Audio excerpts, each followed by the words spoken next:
ومصبا شيدت على مسار هزيم المياه وحفظها من الإهدار. هنا خلد الأجداد في الأمجاد والصالحات ذكرهم. هنا بعثرت أوراق التاريخ ليعاد سردها وتدوينها في سفر الفخر والعزة. حقيبته ما يناهز 773 مليون متر مكعب، ويعد سادس أكبر سد بالمملكة المغربية، حيث يشغل ما يقارب 1820 كيلومتر مربع. مساحته بذلك تكون أكبر 14 مرة من مدينة القصر الكبير، أكبر مدن حوض اللوكوس.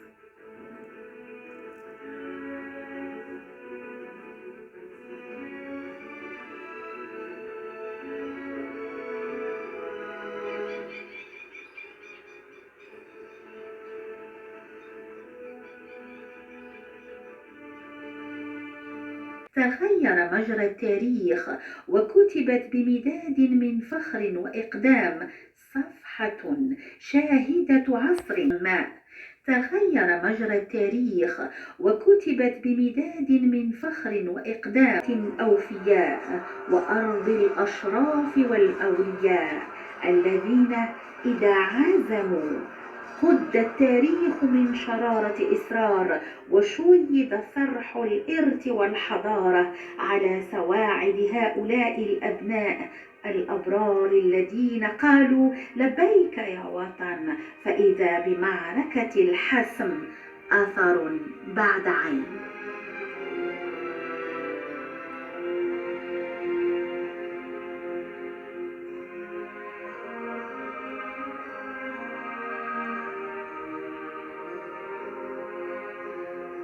لا يستقيم الحديث عن التنمية إذن واستدامتها إلا إذا كان لدينا ما ننميه ونكتنزه ونثمنه. فالثروة إذن الماء هو صانعها وخالقها ومولدها.